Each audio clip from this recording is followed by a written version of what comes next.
നമസ്കാരം. ഹായ് കൂട്ടുകാരെ, നിങ്ങളെല്ലാവരും കഥ കേൾക്കാൻ കാതോർത്തിരിക്കുകയാണല്ലേ? ഞാനൊരു കഥ പറയട്ടെ. എന്റെ കഥയുടെ പേരാണ് ഒരു വാനമ്പാടിയുടെ ആത്മത്യാഗം. പണ്ട് എന്ന് വെച്ചാൽ വളരെ പണ്ട് അറേബ്യയിലെ സുൽത്താൻ കൊട്ടാരത്തിൽ മനോഹരമായൊരു പൂന്തോട്ടം ഉണ്ടായിരുന്നു. അവിടെ ധാരാളം പക്ഷികളും ഉണ്ടായിരുന്നു. അക്കൂട്ടത്തിൽ മധുരമായി പാട്ട് പാടുന്ന ഒരു വാനമ്പാടി ഉണ്ടായിരുന്നു.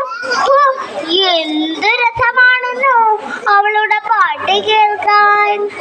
ഒരിക്കൽ വാനമ്പാടിയുടെ മുന്നിൽ ഒരു വനദേവത പ്രത്യക്ഷപ്പെട്ടു. എന്നിട്ട് പറഞ്ഞു, അല്ലയോ വാനമ്പാടി, നിന്റെ പാട്ടുകൾ ഞങ്ങൾക്ക് ഇഷ്ടപ്പെട്ടിരിക്കുന്നു. അതുകൊണ്ട് നാം നിനക്ക് 3 വരങ്ങൾ നൽകാം. ഇത് നിനക്ക് എപ്പോൾ വേണമെങ്കിലും ഉപയോഗിക്കാം. ഇത്രയും പറഞ്ഞുകൊണ്ട് വനദേവത അപ്രത്യക്ഷമായി.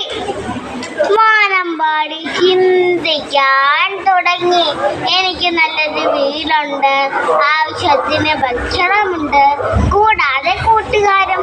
പിന്നെന്തിനാ എനിക്ക് വരങ്ങൾ? ഇതെന്റെ കൂട്ടുകാർക്ക് വേണ്ടി ഉപയോഗിക്കാം. വാനമ്പാടി തീരുമാനിച്ചു. ഒരിക്കൽ അവിടെ ഒരു പ്രാപ്തിയൻ എത്തിച്ചേർന്നു. ഓരോ ദിവസവും ഓരോ കിളിയിലേക്ക് കൊത്തി തിന്നു. ഒരിക്കൽ ഒരു ചിന്ന തത്ത ഞെട്ടുകൾ കൊത്തി തിന്നുകയായിരുന്നു.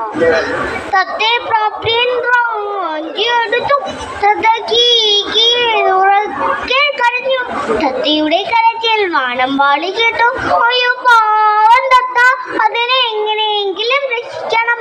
തന്റെ വരം ഉപയോഗിച്ച് തത്തയെ രക്ഷിക്കാമെന്ന് തീരുമാനിച്ചു. വാനമ്പാടി പറഞ്ഞു, തത്ത രക്ഷപ്പെടട്ടെ. തത്ത വീർത്ത് വീർത്ത് വരൂതാവാൻ തുടങ്ങി. പ്രാപ്തിയൻ തത്തയെ താഴെ ഇട്ടു. ഭാഗ്യത്തിന് തത്ത രക്ഷപ്പെട്ടു. ഒരിക്കൽ ഒരു മഞ്ഞക്കിളി അവിടെ ഇരിക്കുകയായിരുന്നു. അതിനെയും പ്രാപ്തിയൻ വാഞ്ചിയെടുത്തു. അതിനെയും തന്റെ വരം ഉപയോഗിച്ച് വാനമ്പാടി രക്ഷിച്ചു. 2 വരങ്ങൾ തീർന്നു. ഇനി ഒരു വരമേ ബാക്കിയുള്ളൂ. അതും കൂടെ തീർന്നാൽ നമ്മളെല്ലാവരും പ്രാപ്തിന്റെ ഇരകളായി മാറും. കിളികളെല്ലാം വിഷമത്തോടെ ഇരുന്നു. കൂട്ടുകാരെ, നിങ്ങൾ ആരും വിഷമിക്കണ്ട. നിങ്ങൾക്ക് വേണ്ടി എന്റെ ജീവൻ ബലികളഞ്ഞും നിങ്ങളെ ഞാൻ രക്ഷിക്കാൻ തയ്യാറാണ്. ഇത്രയും പറഞ്ഞുകൊണ്ട് വാനമ്പാടി അടുത്ത കൊമ്പിലേക്ക് പറന്നു ചെന്നു അതിമനോഹരമായി പാടി.